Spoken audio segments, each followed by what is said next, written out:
Rodolfo, antes de que hiciera las oposiciones, tuvo un tiempo que entrenó mucho en atletismo.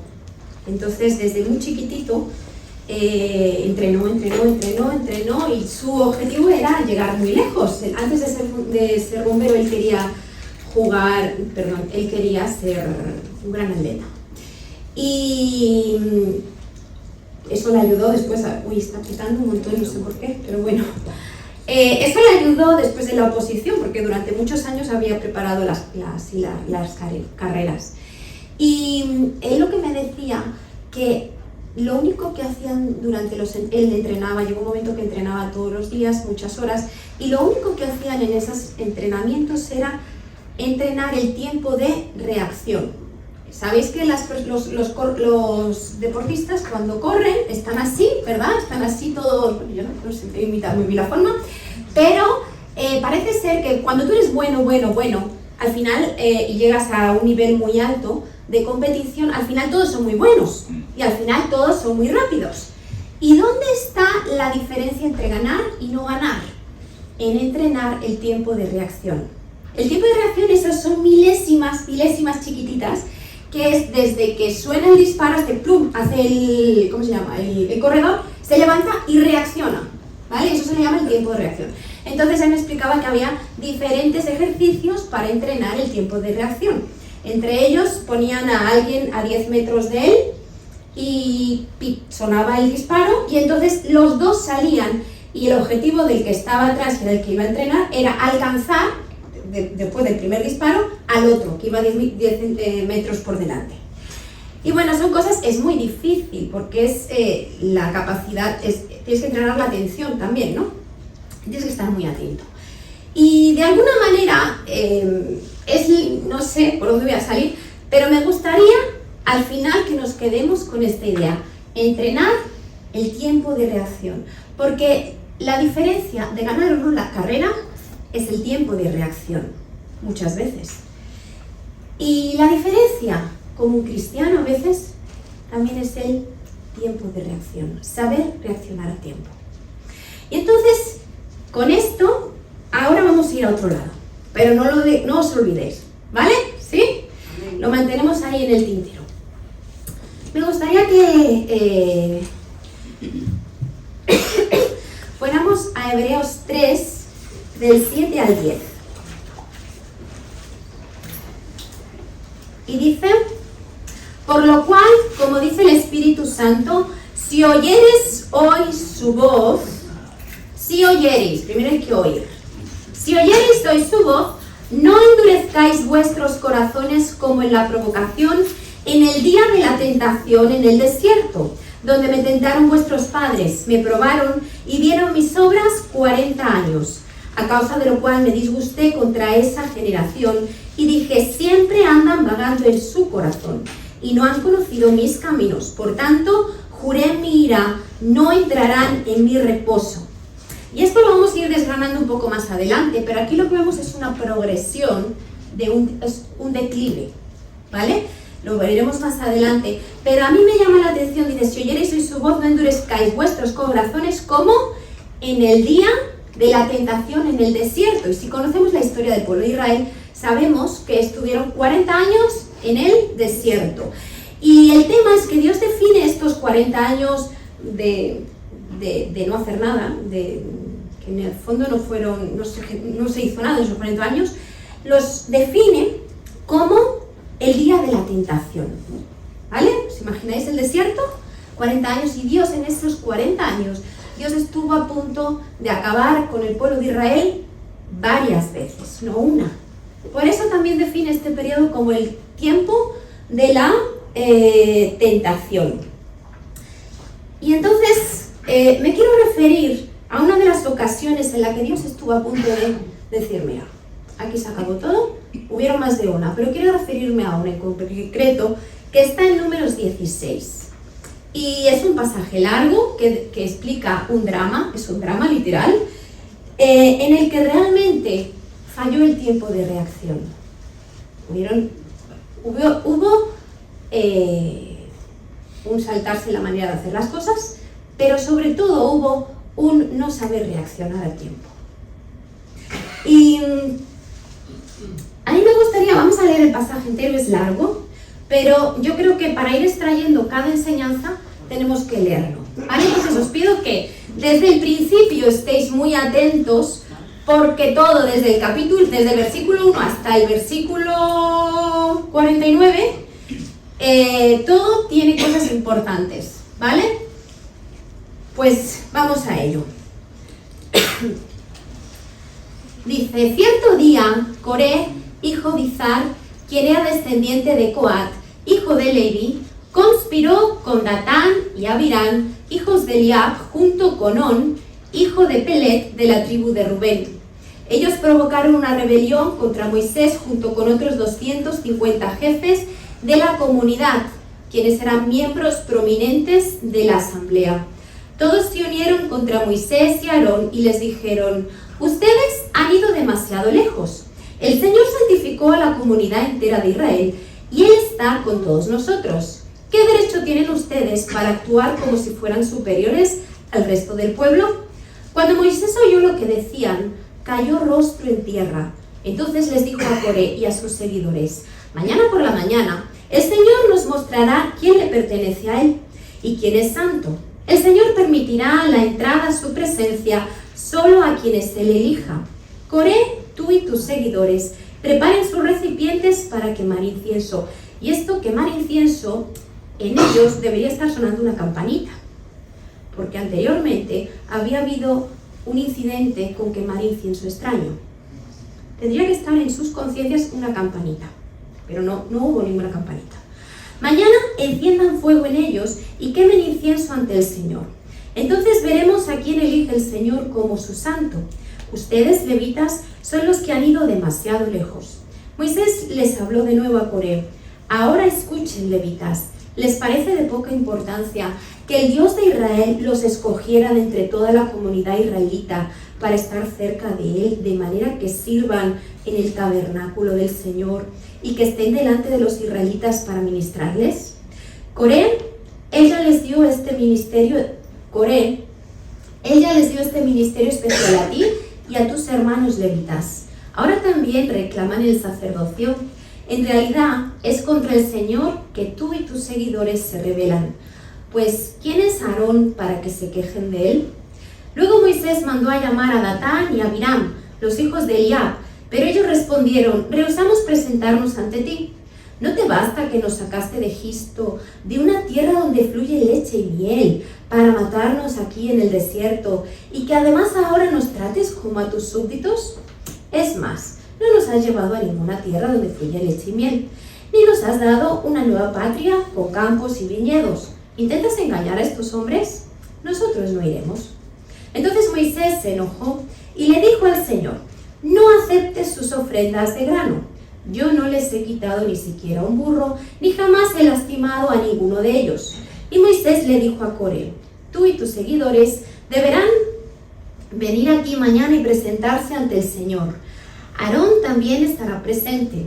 Tú y cada uno de tus 250 seguidores deberán preparar un incienso. El tema del incienso debería estarlos poniendo a temblar, pero no. Y ponerle el incienso para que todos puedan presentarlos ante el Señor. Aarón también llevará el suyo. Así que cada hombre preparó un recipiente para quemar incienso, lo encendió y le puso incienso. Después se presentaron a la entrada del tabernáculo con Moisés y Aarón. Mientras tanto, Coré había incitado a toda la comunidad contra Moisés y Aarón, y todos se reunieron a la entrada del tabernáculo.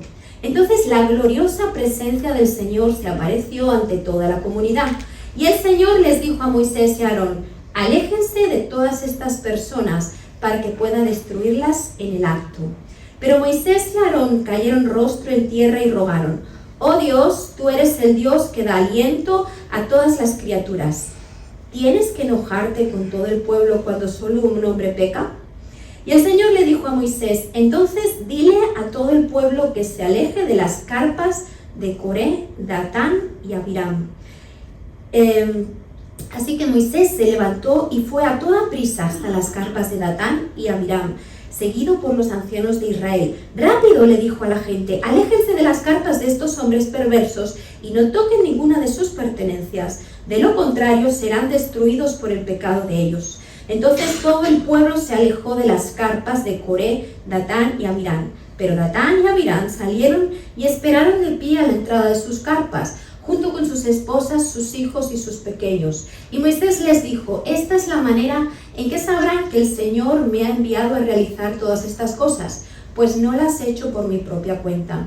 Si estos hombres mueren de muerte natural, o si nada fuera de lo común les sucede, entonces el Señor no me ha enviado. Pero si el Señor hace algo totalmente nuevo, y la tierra abre su boca y se los traga con todas sus pertenencias, descienden vivos a la tumba, entonces ustedes sabrán que estos hombres mostraron desprecio por el Señor.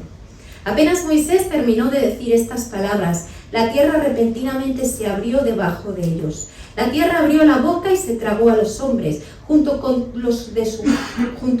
todos los de su casa, y todos sus seguidores que estaban junto a ellos, y todo lo que poseían. Así que descendieron vivos a la tumba, junto con todas sus pertenencias. La tierra se cerró encima de ellos, y desaparecieron de entre el pueblo de Israel. Y toda la gente que los rodeaba huyó cuando oyeron sus gritos. La tierra nos tragará a nosotros también, exclamaron. Entonces un fuego ardiente salió del Señor y consumió los 250 hombres que ofrecían incienso. Vamos a saltar al 41 porque si no se va a hacer muy largo. Dice: sin embargo, tan pronto como la mañana siguiente, otra vez toda la comunidad de Israel comenzó de nuevo a murmurar contra Moisés y Aarón, diciendo: ustedes mataron al pueblo del Señor. Cuando la comunidad se congregaba para protestar contra Moisés y Aarón, podríamos imaginarnos como una revuelta, una manada de gente. La gente se dio vuelta hacia el tabernáculo y vio que la nube lo había cubierto. Acordaros que había un tabernáculo y había una columna de nube y una columna de fuego, ¿no? Por la noche. Y vio que la nube lo había cubierto y que había aparecido la gloriosa presencia del Señor. Entonces Moisés y Aarón fueron al frente del tabernáculo y el Señor le dijo a Moisés: aléjate por segunda vez, era la segunda vez que iba a matar al pueblo. Aléjate de toda esta gente para que la destruya inmediatamente. Pero Moisés y Aarón cayeron por segunda vez rostro en tierra. Y Moisés le dijo a Aarón: rápido, toma un recipiente para quemar incienso y pon carbones encendidos en el altar, agrega el incienso, llévalo entre el pueblo para purificarlos y hacerlos justos ante el Señor. El enojo del Señor ya arde contra ellos y la plaga ya ha comenzado. Entonces Aarón hizo como Moisés le dijo y corrió entre el pueblo. La plaga ya había comenzado a matar a la gente, pero Aarón quemó el incienso y purificó al pueblo. Se puso entre los vivos y los muertos, y se detuvo la plaga. Aún así, 14.700 personas murieron por esa plaga, además de los que ya habían muerto por la rebelión de Coré. Y no sé si habéis leído así de tirón todo el capítulo, pero la verdad es que podemos aprender. Este texto es largo, pero creo que hay cosas que necesitamos poder puntualizar. Lo primero que vemos es que la rebelión está en el corazón del ser humano. Adán se rebeló contra Dios. El saltarse los límites, el saltarse los parámetros es algo inherente. Es que no. Ahora bien, ¿quién tiene capacidad de hacer una revolución a nivel social? Gente con influencia, gente con responsabilidad. Coré, Datán y Abiram eran cualquieras, eran gente muy importante, eran levitas, tenían una responsabilidad, era gente muy usada,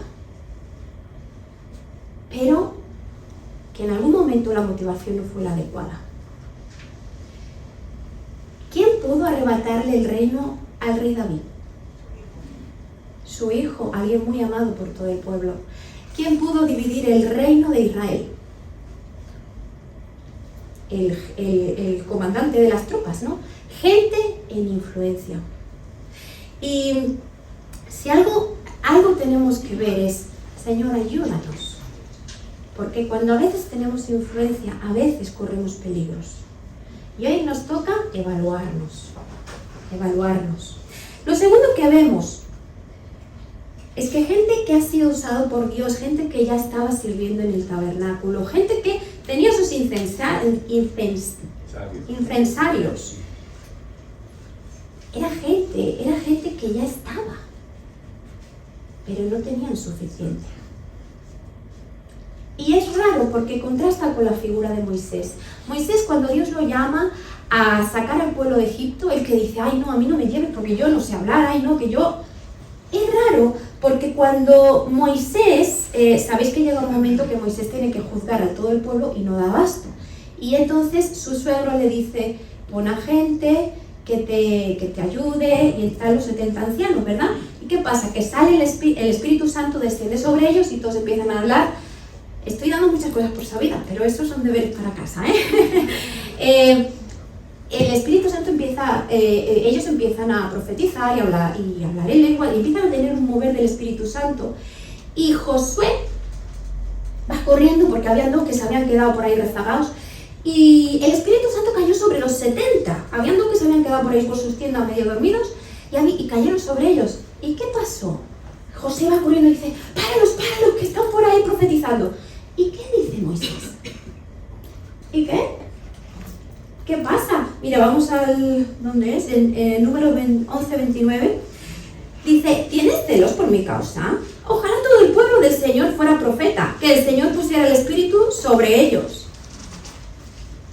Hay un momento en el que Moisés era la persona más accesible del pueblo y era la persona que más quisiera la colaboración del pueblo. En cambio, contrasta con deseos desordenados de Coré, ¿cómo eran los otros dos? De Coré, Datán y Abiram, y On, otro.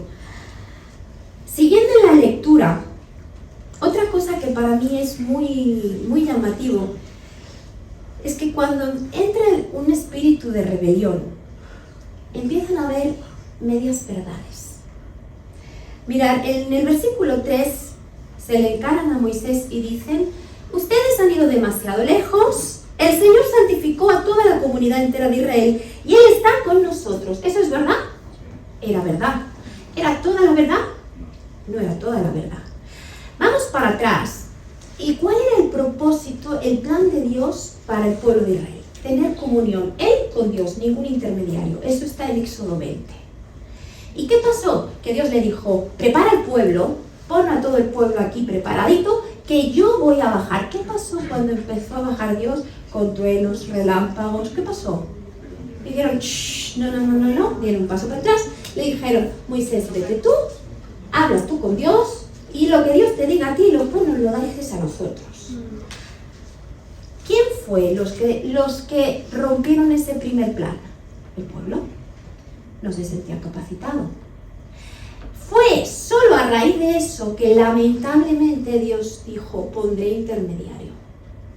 ¿Y a quién levanta? A Aarón. ¿Entendéis? ¿Decían la verdad o no decían la verdad? Claro que la decían. ¿Toda la verdad? No, toda la verdad no. Entonces, hay que tener cuidado. Hay que tener cuidado porque a veces jugamos con medias verdades y son más peligrosas que las mentiras. Otra cosa que sigue más adelante. El versículo 13 dice, para que nos hagamos una idea de cómo funciona este proceso, ¿no? Empezamos a desvirtuar todo. Le dicen a Moisés, ¿no te basta que nos sacaste de Egipto una tierra donde fluye leche y miel? Madre mía, la distorsión mental que ya llegaban a tener. Vamos a ver, Egipto era la tierra donde habían estado esclavizados, ¿cuántos años? 400 años. ¿Y ahora qué le dicen? Es la tierra donde... Es que es alucinante. De donde fluye leche y miel. Entonces, tenemos que darnos cuenta, cuando damos pasos desordenados, la Biblia dice en Romanos, no exactamente refiriéndose a esto, pero dice que al final nos entrega a una mente reprobada. En cierta manera, cuando tú empiezas a caminar mal, empiezas a perder la capacidad de juicio objetivo. Básicamente, a lo malo llamaron bueno y lo bueno llamaron malo, pues lo mismo más o menos, ¿sí? Entonces, cuidado con las medias mentiras, cuidado con las distorsiones. Avanzando en la lectura, otra situación lamentable, muy lamentable, es cómo Datán y Abiram desafían y confrontan directamente la autoridad delegada. Recordar, ¿quién había escogido tener una autoridad? O sea, un intermediario, ¿Dios o el pueblo? El pueblo. ¿Y qué pasó? Dios da una autoridad delegada. ¿Moisés y Aarón eran algo en serio? No, era la autoridad delegada. ¿Vale? Eso es... pasa que aquí en España nos cuesta mucho entender el tema de la autoridad delegada. Es, yo delego a alguien unas funciones. Esa persona en sí no es importante, simplemente que yo le estoy dando esas funciones. Pero a esa persona que tiene una autoridad delegada se sale el respaldo que hay detrás y deja de tener autoridad. ¿Por qué tiene autoridad un policía? Porque hay una ley que respalda su papel. ¿Sí o no? Entonces, cuando Moisés los mandó llamar, ¿cuál fue la respuesta en versículo 14? Nosotros no iremos. Y mirad,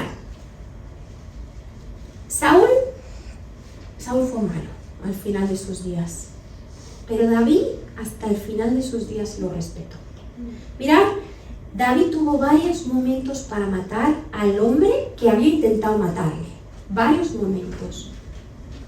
Y él se puso en medio y dijo, que Dios me maldiga si yo le toco o le hago algo. ¿Sabéis? David amaba y respetaba tanto al hombre que le había hecho tanto daño. Fijaros si le había hecho daño que le había sacado a la mujer. La mujer con la que la hija de David era su mujer. Y para chinchar a David, ¿qué pasó? Se la dio a otro. Bueno, entre otras muchas cosas, ¿no? Pues, pero aún así David amaba a ese hombre. Y lo respetó hasta que murió. Y el día que se enteró que murió, no permitió que nadie lo celebrara. Hizo luto. Y después del luto, le hizo un epitafio. Y después del epitafio, ¿sabéis lo que hizo David? Buscó algún descendiente de Saúl para hacerle misericordia. Y ahí es donde encontramos la historia de Mefiboset. El hombre más, bueno, el que podría ser el más recluido de la sociedad, ahí encontramos a Mefiboset. Por un hombre que honró la autoridad. Y, hermanos, el respeto a la autoridad no depende del momento o de si estamos de acuerdo.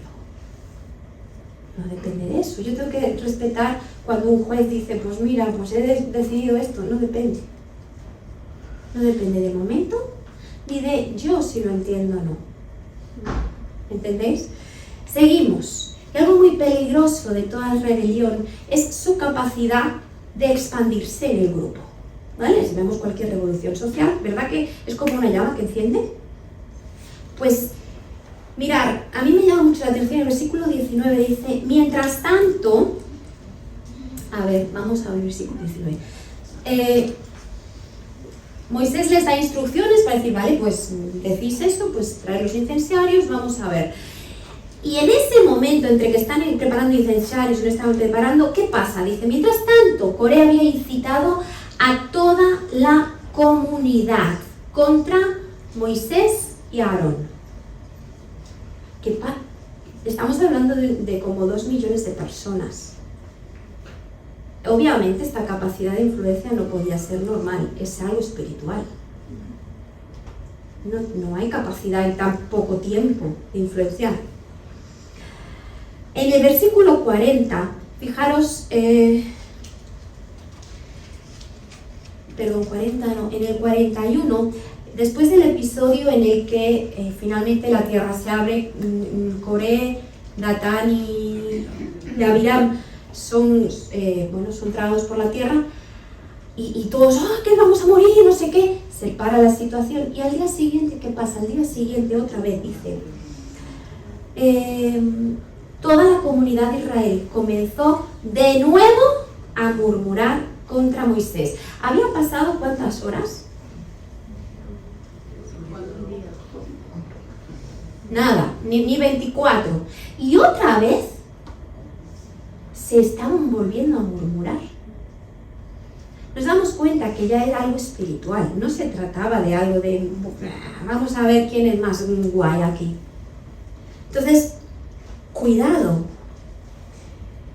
Es increíble a veces cuando estamos viendo la destrucción delante nuestro que no tenemos capacidad de reaccionar. ¿Cómo es posible que en menos de 24 horas volvieran a hacer lo mismo?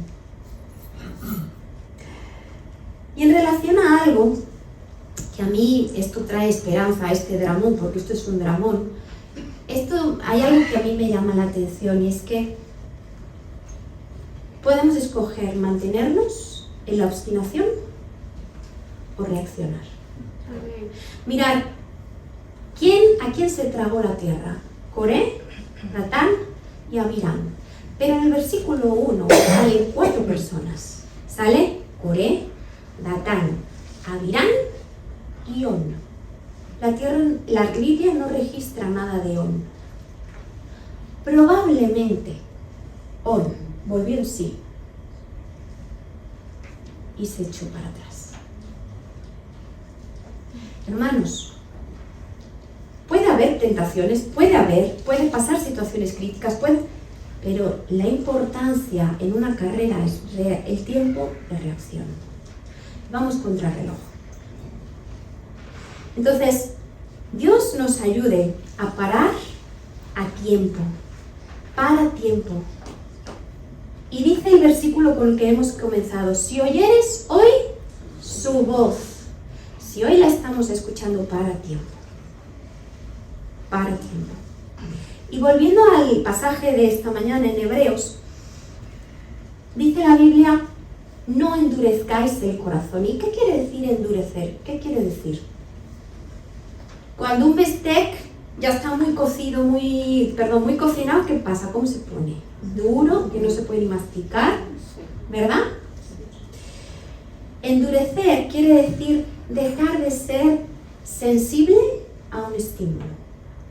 Cuando nos ponen una venda, no sé si alguna de vosotros ha tenido una escayola o algo, y te aprieta, al principio te aprieta que te quieres morir. Cuando llevas 2 días, te aprieta, o ya tus receptores, aquí la doctora, tus receptores sensitivos, ¿qué pasa?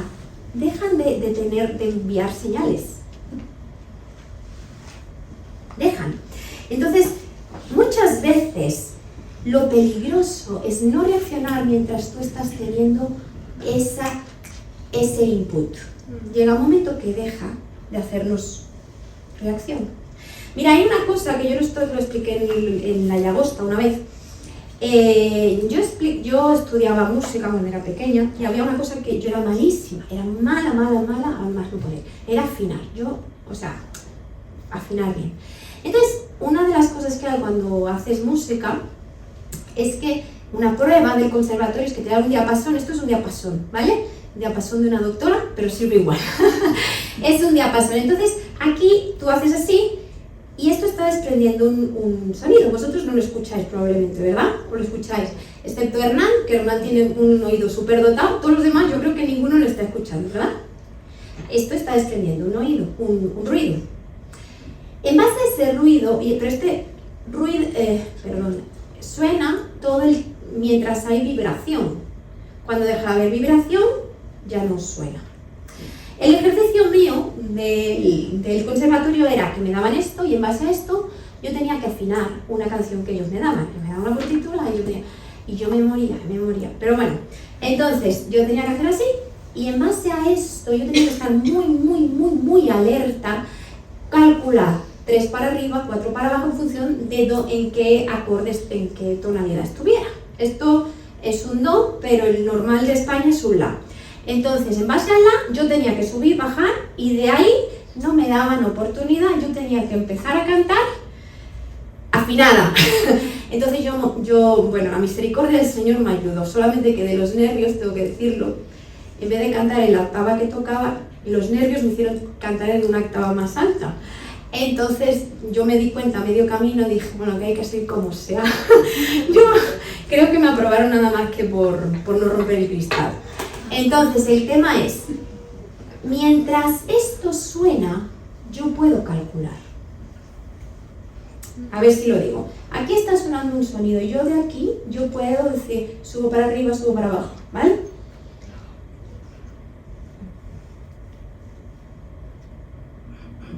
Ya has dejado de sonar.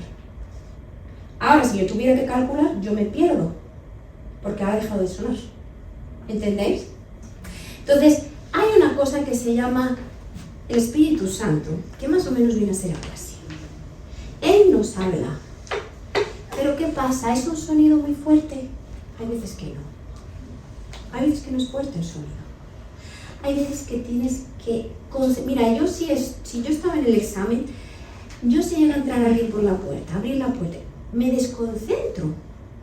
Yo necesitaba, solamente me daba igual todo lo demás, me olvidaba, escuchaba esto y empezaba, cerraba los ojos y empezaba a calcular, para arriba, para abajo. Y como alguien, imagina, había como jurado que me estaba mirando. Como yo miraba a los del jurado, yo ya me desconcentraba. Como alguien hubiera un ruido, como algo se cayera. Y bueno, perdía el examen. El Espíritu Santo es igual. Cuando Dios nos habla, no te va a hablar, bueno, puede hacerlo, pero no es lo normal, no es lo habitual. No te va a coger por el pescuezo, ¡oye, reacciona! No. Es nuestro deber hacernos sensibles. Es nuestro deber. Al principio esto me costaba la vida. Cuando lo haces muchas veces, estás acostumbrado a entonar. Pero después de muchas veces, no después de una, ¿eh? Entonces, ¿qué nos toca? Aprender a tener el oído sensible. Aprender, ¿os acordáis que hace tiempo hablé? A bajar los estímulos que nos hacen no escuchar este tan flojito. Y mirar, todo depende de tu tiempo de reacción.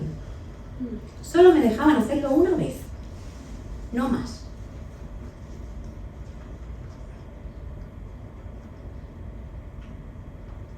Ha dejado de sonar. Entonces, hermanos, hay momentos en los que no se trata, no hay tiempo para ponernos a decir, ya tomaré la decisión más tarde. No hay tiempo. Cuando Dios te dice algo, cuando la palabra del Señor ha sido expuesta, hay un tiempo de reacción. Si no sabéis cuál es el siguiente paso, lo dice Hebreos 3. Dice, no endurezcáis, si oyereis hoy su voz, no endurezcáis vuestros corazones, porque el siguiente paso es vagar en el corazón. ¿Qué quiere decir vagar en el corazón? Vagar es cuando ya, ¿qué pasaba con el pueblo de Israel? Llegaron a Canaán, estuvieron 40 años, sin llegar a ningún propósito, sin ningún beneficio, 40 años improductivos. Vagar quiere decir que finalmente no llegas al objetivo. Tu vida no es cambiada. En estos últimos años, ¿tu vida ha sido transformada? Porque si no reaccionamos, aquí todo el tema es reacciona mientras estés escuchando la palabra del Señor. Si no, Dios hace que nuestro corazón se endurezca, dejamos de ser sensibles. ¿Y qué pasa? Vagamos. ¿Cuántas cosas te han dicho ya y no has cambiado? ¿Por qué pensamos que vamos a seguir escuchando la voz de Dios? Si en lo que sabemos no hemos cambiado.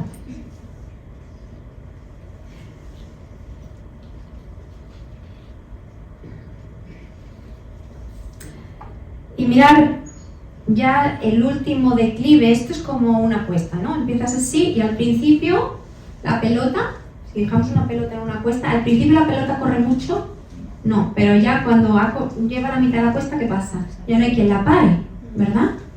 Entonces al principio parece que no es mucho, no, bueno, ¿sabes? Muchas veces es, por ejemplo, tonterías, ¿eh? A lo mejor Dios te dice, arregla esta cosa con este hermano. Tú dices, bueno, sí, lo voy a pensar, bueno, sí, me voy a casa. Y tú dices, bueno, sí, y lo dejas en stand-by, ¿no? Lo dejas así como en espera y no reacciona rápido. ¿Qué es lo siguiente? Dejas de percibir el estímulo. ¿Qué es lo siguiente? Endureces tu corazón. ¿Qué es lo siguiente? Empiezas a vagar, es decir, ya no hay pilares claros, ya no hay ¿cómo diríamos? No hay estructuras y bases sólidas en tu cristianismo. ¿Y qué es lo siguiente? Incredulidad. Dice el apóstol, perdón, incredulidad, no es el apóstol Pablo, el autor. A ver si me logro. Dice,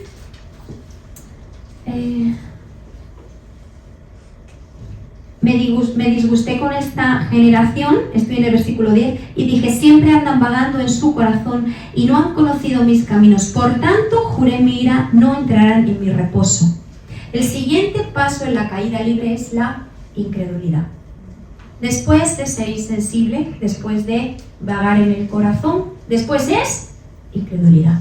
Y es grave, porque esto es una advertencia para gente no creyente o para gente creyente. ¿Para quién es la advertencia? Para los creyentes. Entonces, si es para los creyentes, ¿qué quiere decir? Que nos puede pasar a nosotros. Entonces, al pasar el tiempo, cuando andas vagando en el corazón y no consigues ningún objetivo, porque está mal, ¿qué viene? Empieza a haber la duda, empiezas a dudar, hasta el punto de que llega la incredulidad. ¿Tú te puedes imaginar tu vida ahora sin Dios? Pero hay la posibilidad. ¿Tú te imaginas separado de Dios eternamente? Pues hay la posibilidad. Y si está en la Biblia, es porque Dios lo pone por nuestro bien. Entonces, si algo os he tratado de transmitir en esta mañana, en este mensaje, es reaccionemos a tiempo. On, no dice la Biblia, no queda registrado que fuera tragado en la tierra. Y si hay algo que nosotros nos toca hacer en situaciones difíciles, críticas y complicadas, es juzgar o ponernos como Aarón entre vivos y muertos y pedir que la plaga nos siga.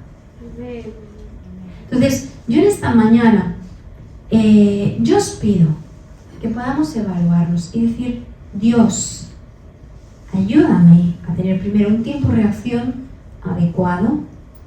Es la diferencia entre llegar o no llegar.